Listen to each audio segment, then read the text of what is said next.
Sometimes a book finds you when order is breaking down, when power is shifting, and loyalties are cracking. These are the stories that don't rush at you.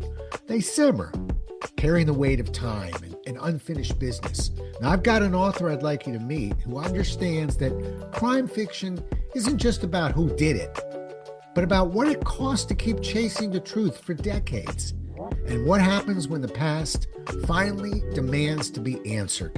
Stick around because you'll not only learn more about this book, you'll learn more about the writing voyage this author took to create it. Welcome to A Book Finds You podcast. This week's guest is Mark Hannon. Join us as he shares the inspiration behind his book, along with his writing process, routines, and challenges. And now, here's your host, best-selling author, Rob Jolles.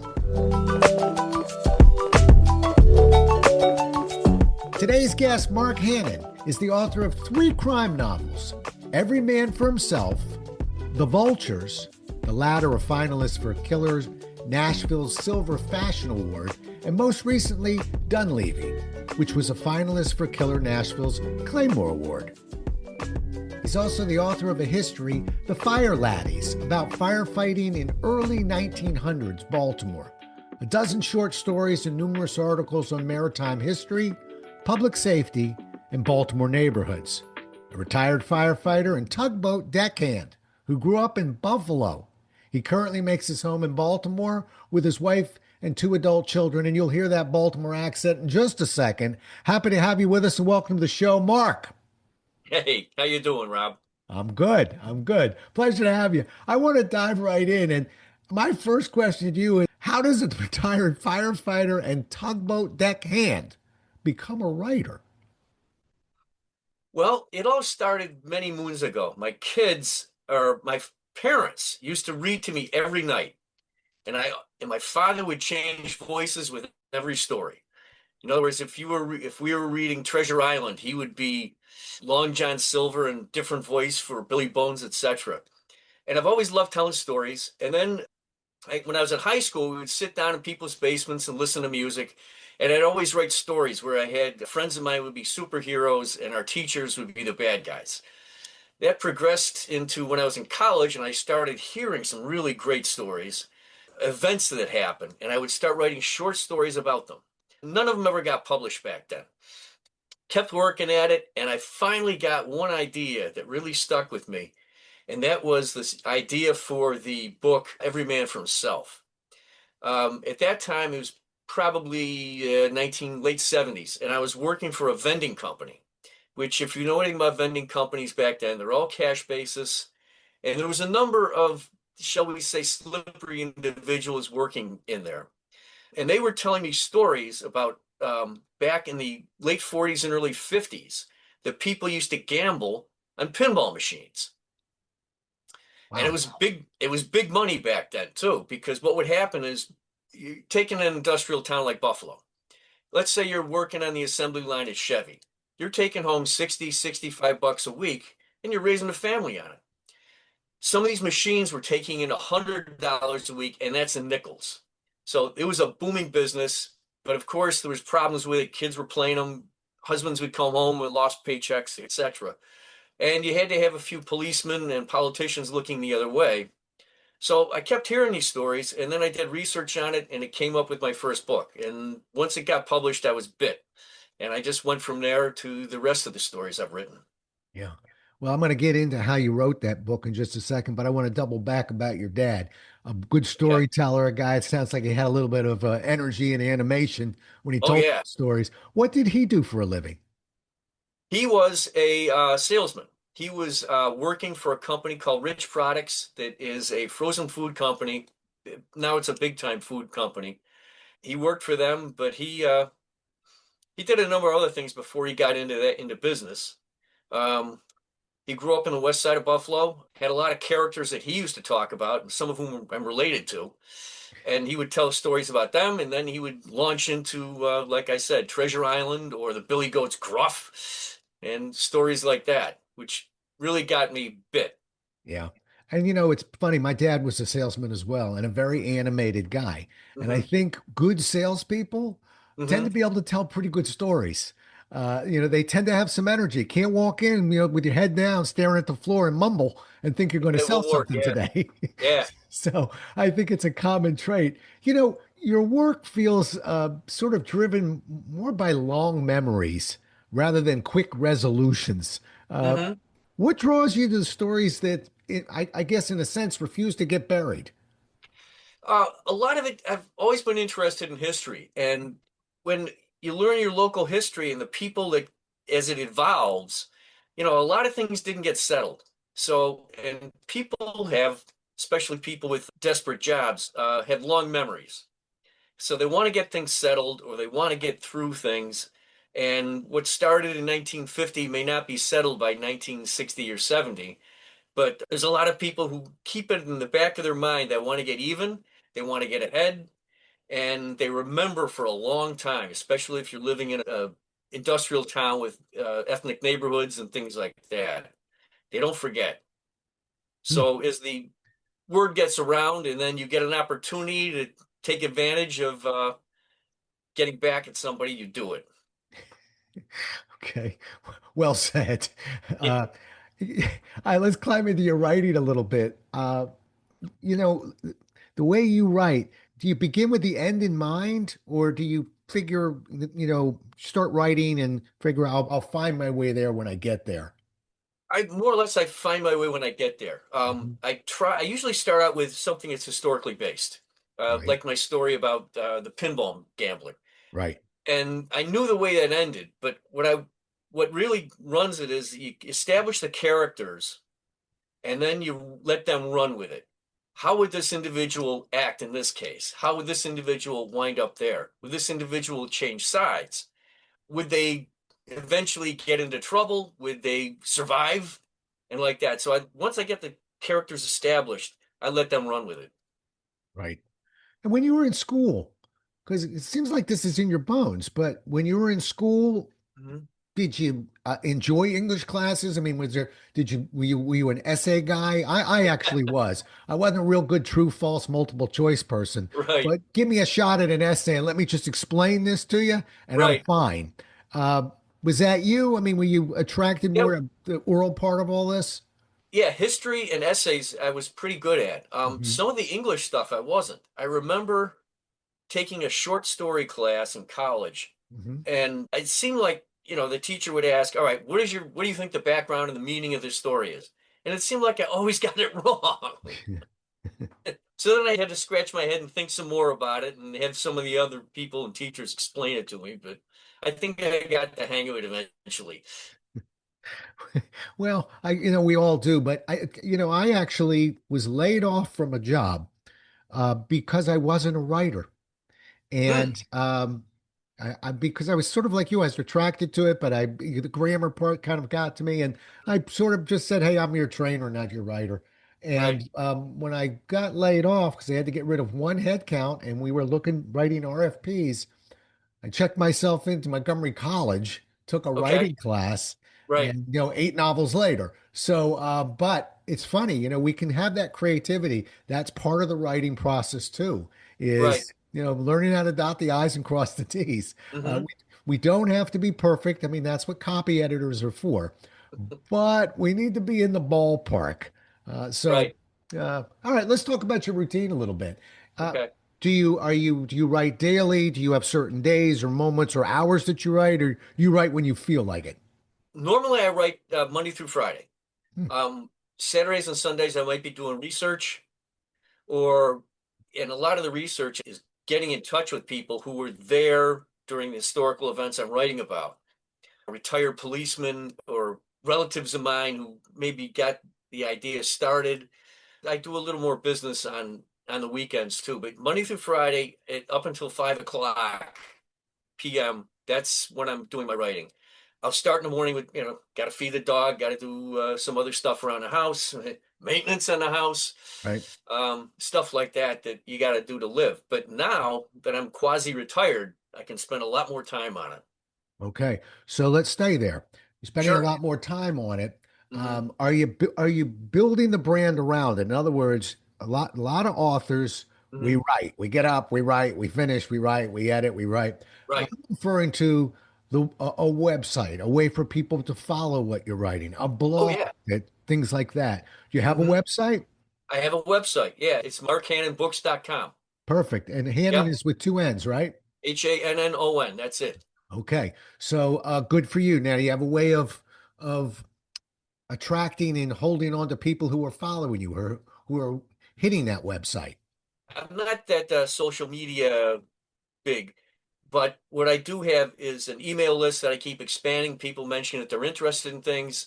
And if I have an event, I send it out through them. I put it on my website. I do it on Facebook. I've actually got two Facebook sites. One's just Mark Hannon, and the other one, which I put, family stuff and things like that in there. The other one is called Every Man for Himself after my first book, and that's almost entirely about writing history of events that like that. I'll put up pictures a lot with places where things happen in the book, which always intrigued me, especially if you're in an older city. Right. Good. Waterfront pictures, abandoned buildings, riverfronts, things like that.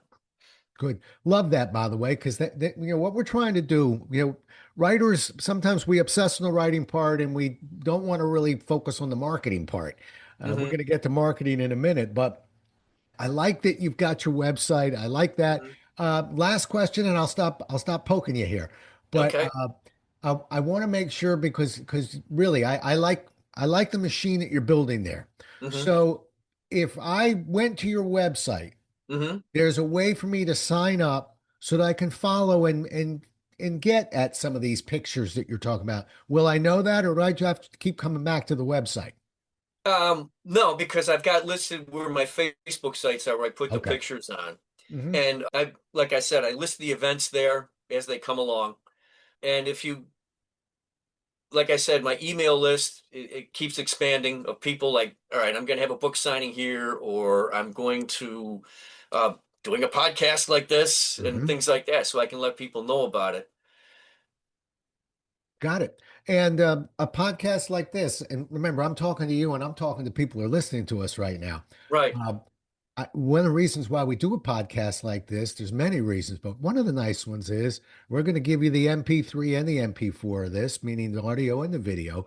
I don't Okay. expect you to put the whole thing up, but to put 20 seconds up there, just a little quick clip of you kind of going through it, tells Okay. anybody that hits there, oh, Right. this guy does podcasts. And so I think you'll see that activity may pick up a little bit. So Okay. keep doing it, keep chipping away at it. All right. Okay. Now back to our show. Okay. All right. So, for you, what's the most challenging part of the writing process? Um, Probably the making sure that the whole story fits together. The short story, it's not that hard, but I can get distracted very easily and start getting off on backstory and on personal events of people and stuff like that. Do you ever get writer's block? And if so, how do you knock your way through it? Um, yes, I do get writer's block, not very often, but the way I get through it is the same way you get through any kind of exercise. All right, I'm going to do 5 push-ups today, 10 tomorrow, whatever. Force yourself to do it. Even if you write 2,000 plus words in a day, and all of a sudden you look at it the next day and it didn't make any sense. Get rid of it, start over again. But as long as you're putting words down there, your brain, I think, is churning and eventually going to come up with the right thing to say. Yeah. I'll go a step further, Mark. I happen to think that when people do that, and boy, do I congratulate you for doing it because there's two choices. We sit there and put our hands on that keyboard and say, no, no, we're staying put. Or we walk away and say, I'll come back when I feel like I've got something to write about. So, Nah, but to your point, I always find that the days where I'm not as clear, it's not that I'm not clear headed. I'm just not as clear where I'm going today right. are the best writing days. That may not get those 2,000 words in, but Hmm. what I write will be kind of fresh and interesting Right. and I'm not quite as stale. Sometimes isn't it ironic? The more prepped I am, like I know right where I'm going today, Hmm. sometimes the more that it doesn't have a lot of bounce in it.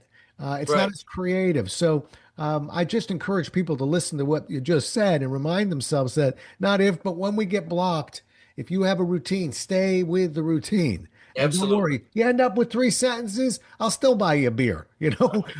But you get your hands on that keyboard if that's what you said you were going to do. Sure. Oh, absolutely. Yeah. There were a couple of things about that. One is Norman Mailer said, for a writer, if you're sitting there and it's Saturday night and you or Monday night and you say, tomorrow morning I'm going to get up at 8 o'clock and I'm going to get to work. When you go to bed that night, something in your subconscious is kicking and it's starting to gear up for that task tomorrow. That's one thing. And the other thing is I have a stack of papers here, stack of old, at the back of an old calendar that if I wake up in the middle of the night, just write it down, write it down, write it down. And if I'm really enthusiastic, I'll turn the computer around and get to work. But normally I'll just write it down because the next morning you wake up, what was I thinking about at 0200? And all of a sudden it's a little bit's coming back, but write it down as soon as it hits you. Yeah. It's a little bit like a dream, Mark, for me. I'm with you. You know, when you wake up in the middle of the night, you go, wow, that was powerful. And Right, then when you wake up in the morning, you go, all I remembered was something was powerful. I remember I had a good dream. I just don't remember what the dream was. It's the right. same with writing. You'll Hmm. remember you had a good idea. You'll Right. also remember swearing to yourself, I'm not going to forget this. This is too good an idea to forget. And all you'll wake up with is pretty much the memory of, I had a good idea. I thought I remember it. The only thing I might encourage you, if you got a smartphone, just so you get back to sleep, uh, think about using a little recorder on there. And I only say that because I'm trying to keep the lights out and my wife is sleeping. I'll write. I used to write stuff and I wake up in the morning. There was actually a Seinfeld episode about this where he had written a joke and he couldn't make out what he wrote. So Right, the good news is he wrote it down. right. I started doing that a little bit myself where I really couldn't make it out. Hmm. So I'm a guy who does keep a smartphone by the bed. I used to keep a little micro cassette recorder and Okay. I'll record it. And a lot of times in the morning, it isn't quite as brilliant as I thought, but let's decide that in the morning. You know what I Sure. mean? Yeah, sure. Uh, Because by that time, if you've gone back to bed, the brain still keeps kicking and you may yeah, not fall asleep right away. But right. then the next morning you think, that wasn't a bad idea. And if I blank, put that Thanks. whatever else is down there, that makes for a happy day. You bet. And I agree. Particularly if I see it in the morning and I'm okay with it. You know what? No, I'm not going to use it. What makes for a bad day is not knowing that and just being kicking yourself all day long, going, "What was it? It Yeah, had to be really. brilliant. It had to be brilliant." Either way, we win if we just write this thing or record it Sure. down. All Yep. right, let's climb into the marketing side of this. So you've got three books published, is it? I've got three novels published and one history. I've got 12 short stories that have been published. I got a whole bunch of articles Hmm. about all kinds of stuff. Yeah. Uh, Interesting things that happen around my neighborhood here in Baltimore, things that happened 50 years ago in Buffalo or New York or wherever I was living at the time. And a lot of times, like a small newspaper, our local newspaper, the Sobo Post, the guy will say, "Hey, Mark, can you go check out what the situation is down in the local, on the waterfront? I hear there's a story that they may be doing something else that we'd be interested in." And that if I can fit it in, I do it because Right. then it's almost like another different kind of exercise. Instead of doing push-ups, you're doing pull-ups or something like that. Yeah. So in terms of the marketing side, it sounds Right. like you got some things going. You built yourself a website. I always refer to that Facebook page, by the way. I don't even know we still use this term, but there's the personal page, which you mentioned, which, Right. look at my kids, everybody. Hmm. And then there's the Facebook fan page. Okay. And that's when we can build more for business or a book or Right. something like that. Sounds like Mhm. you've got that going. How about a YouTube channel? No, I like I said, my son had to get me into the Zoom All right. meeting. All right, when we're Building done, a bring your YouTube son channel over here. might I be a want to little talk to him. beyond. I, he could probably set it up, but for me to maintain it and keep it running might be a bit of a challenge. But Yeah, it's a possibility. And yeah. then I'd have to have something to say on a constant basis, which I can get pretty boring. And then when people get bored at you, they write you off. Well, that's what editing's for. Not, don't worry about that. Plus, most of the things we put out there on YouTube, if we're smart, are pretty short. So when Okay. you see somebody putting 40 minutes up, that's an issue. But we don't have to. I will tell you, I go to book marketing conferences, things like that, Right. and one common theme keeps coming out from every speaker. Pay Right. attention to YouTube. Pay attention to YouTube. Okay. YouTube. So I'll I'm write the that same down. way. I'm kind of trying to figure out, all right, what am I going to put on YouTube? Well, I can put up podcasts, things like that. But you hit on something I just want to make sure we amplify it a little bit. Mhm. You know what readers want is something that they can't get out of the book. They become a fan of your writing and Oh, become okay. a fan of you. So when Mhm. they can see you talk somewhere, or even Right. if, what do we call them? Sometimes vlogs, right? Sort of a video Right. blog where you do maybe 3 minutes, Hmm. and you might get comfortable with it. Listening to you, I think you undersell yourself a little bit. You're a man of routine. Okay. Okay. If we can figure out a routine and get 3 minutes out of you twice a week, Right. it gives me a reason for, hey, if you sign up for my mailing list, I'll Right. send these things to you as well. And all that we got to get your son involved, but all that can be Yeah. automated. Yeah. So all you got to do is just record it, and it'll get farmed out to those different areas. So we Okay. keep an eye on that. All Uh, right. Okay. And how about tell me about the publishers? Are self-published, hybrid, indie, conventional? Where are we looking at on these publishers? Indie. Indie Indie. conventional. Yep. Good. Good. Um, I checked into self-publishing, and I think I'd be better at doing brain surgery on myself than self-publishing. Yeah. As for hybrid stuff, I'm not I'm not in this for the money, but I'm not going to Right. go broke doing, Yeah. something like that. Well, let me answer this for everybody. Okay. Okay. I'm a guy who's conventionally published 6 straight times. I don't say it boastfully. I just thought I knew everything there was to know about publishing Right. until I created what's called a lead magnet, which is something that I can give away from the website, automated, meaning an Right. ebook. And if it's conventional, I have to keep paying my publisher every time I give one of them away. So I wanted to own it. Long story Right. short, I went through the self-publishing process with Ingram Sparks. Okay. And I will tell you, don't fear as a guy, I'm not sure I was a snob about it, but I was really impressed with Uh-huh. how far this has come. Right. 20 years ago, my first book was in 93. When I wrote my first book, we really didn't have much in the self-publishing, and what there was Right. not pretty. Now it Okay. is pretty. And as far as the brain surgery, there are people out there at Upwork, Fiverr, different groups that for $100 will Right. format what you have, build you a Right. cover, load it up on these different sites, take care Right. of everything for you, and Yeah. 150 dollars. So they're out there and they're talented. So you Okay. have to find the right one. So I love the fact that you went conventional. We both Mhm. can talk about the value of that, but I Right. want to make sure people understand that the self-publishing world has come a long way, and there are many people who will guide you if that's intimidating. What's the hardest part, Mark, for you and me? Writing the daggone thing, right? Yeah.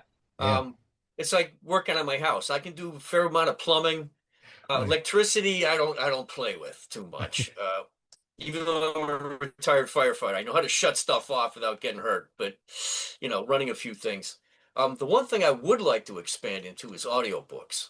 Hmm. Um, for my first book, we started doing a audiobook for it with the publisher, but then COVID hit and that came to a screeching halt and it never got started up again. I'm interested in starting audiobooks on all my stuff. Yeah. Why wouldn't you? I, Um, I'm still checking out, who you hire. There's like three different levels of it, and then now all of a sudden there's AI ways to do it that are apparently getting better too. Yeah, I'm not anti-AI. I'm okay with AI. I use it for certain things that I do. Love it for titling. I'm not so sure I'd want AI doing the audiobook, but maybe it's better. I've got a couple of audiobooks, so we can talk about that for a second. Um, Right, there's some great studios in the area. I know of one in Rockville. I don't know Baltimore as well. right, And I'm a fellow Marylander, so I okay, can tell you Rockville's got a great studio. The big question you have to ask yourself is you're bringing somebody in to do the voice for you, or you're doing right. the voice yourself. And before you answer, Mark, I'm telling you, I would love it for to be your voice. Oh, jeez. And yeah, and before you tell me my voice, I'm a firefighter. I want to hear a firefighter read your book. You know what I mean? I want to hear the author. Now, I get voted down a lot, so I'm not telling you everybody's going to tell you what I'm saying, Right, but I think I'm a professional speaker. Every right, answer that I give you depends not on how I feel or what I think, mhm, but what my audience thinks, what my right, audience wants. right. It's an easy way to work out things that are challenges for you when you keep going, wait, let me get out of my head. What would my readers want? What would my Yeah. audience Oh, want? absolutely. Yeah. And I tend to believe that the most audiences want to hear the sound of the author. And Okay. um, and I can also tell you that if, as a guy who's read a few of them, the studios know that we are going to make a few mistakes, like a lot of them. Yeah. I told the guy there were a lot of curse words in mine Yeah. that we got rid of. But I said, oh, you don't ever bootleg what we're doing because, but they're very patient. Takes a couple Right. of days. You sit in there, and it's yours. So if you get back on that horse and you go audio, Right. um, reach out to me if you need a nudge again. But Okay. I'm one who would be a fan of if I like the writer, I want to hear him read it. That's me. Okay. All right. All right. Good. Uh, I uh, got a e- question for yes, you. go ahead. I'm ready for you. Where are you from originally? I'm trying Yeah, to yeah. hear. It's all. I'm a mutated everything. Believe it or not, born Right. and raised, bred, fed, schooled, everything in Maryland. Born in Silver Spring, Maryland, and just a Montgomery County rat. The reason Okay. why you're detecting a New York accent of some sort, Yeah. which is what I get pegged with frequently, is my folks came down about 10 years before I was born from New Okay. York. As a kid, you don't hear accents. Mhm. But I'm sure that leaked into me. I Right. swear they got rid of theirs, but somehow I never got rid of mine. So no, I've never. I Okay. visit New York, but folks, this is not a New Yorker talking to you. This is a Okay. Marylander, and All proud of right. it. Okay, of a Maryland Terp. Uh, Okay. all right, you got any other questions for me? Because I got one more for you. Uh, Fire away. All right. What would you tell somebody who is an aspiring writer and Hmm. is kind of just sitting in the blocks where many people are of it's a big dream of theirs. I'm sure people Sure. stop you when they say, "Oh, I've always wanted to write a book." What advice would you give somebody who's at the starting line but just can't get out of the Right. blocks? Two things. Read and then write. Read and then write. Read and write. Um, the scary thing is what George V. Higgins said. He says, nobody ever told you to start writing. And if you stop, nobody's going to care. You got to overcome that. And then, like I said, the two big things, like I only took one English class in college, and the rest of it was like reading this, that, and the other thing, and then writing it, and then, gee, that didn't work, and then reading some more. And those are the two big things, I think, Yeah. for anybody. Yeah, my dad used to say, you put one foot in front of the other. You know what I mean? That's it. Yep. And you kind of indicated that earlier when you were talking about sort of sitting there and Hmm. just kind of keeping the hands on the keyboard, basically being present and Yeah. just acknowledging the fact that, okay, it's not rolling out of me today, but it's also not an excuse to stop. Because Correct. once we let that voice speak, Mark, boy, doesn't it get louder the next day and louder Oh the day yeah. after Yeah. that? Sure. Yeah.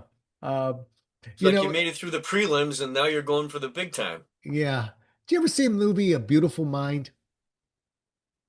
It's with No, I it's yeah, the Australian guy. yeah.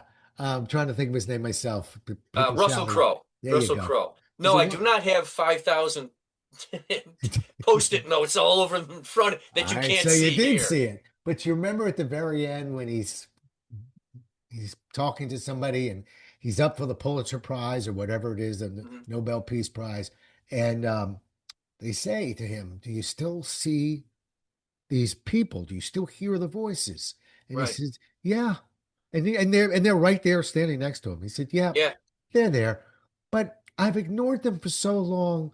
I think they've kind of given up on me." And I think that's what we're describing right now, which Hmm. is we got to just keep plugging away and plugging away. And the more we Sure. do it, it's not that the voices go away. It's that they kind of give up on you. They just figure, I can't get at this guy, Mark Hannon. He's not listening. I'm going to hang around, but they're in a whole lot of action over here. That's the Right. way I want my voices hanging around me. Okay. Okay. Yeah. All right. Well, listen, my man, it was a pleasure talking to you. Great talking to you. Congratulations on your books and the awards, and an extra congratulations. I speak to a lot of people on this show, but either you or you and your son, but somebody's got you on the right path of not just writing, but really working on the other parts of it. Mhm. Keep in mind, I think the one thing I'd love you to leave this podcast with is Mhm. reminding yourself that the decisions that you're making are Mhm. for your audience, okay? And if you do Absolutely. that, I think Yep. you'll make some really good decisions moving forward. I Okay, wish you great. nothing but luck. Yep. All right. How do people get a hold of you again? Um, Either on my Facebook, the best way is let me give you my email address. Okay. Okay. MWHANNON@verizon.net. Or the other thing is, my main thing is the website, which is markhannonbooks.com. Right. Or markhannonbooks. What's the big company that runs those things? Bigger than .com. Okay. Yeah, you'll find it. It'll pop up. Look up Mark Hannon writer. He'll pop up. All right, man. It was a pleasure talking to you. And again, thanks so much for being on the show. All right, Rob. Nice to meet you. You bet. Well, we'll do it again as well as we can next time, everybody. Until All right. then, stay safe.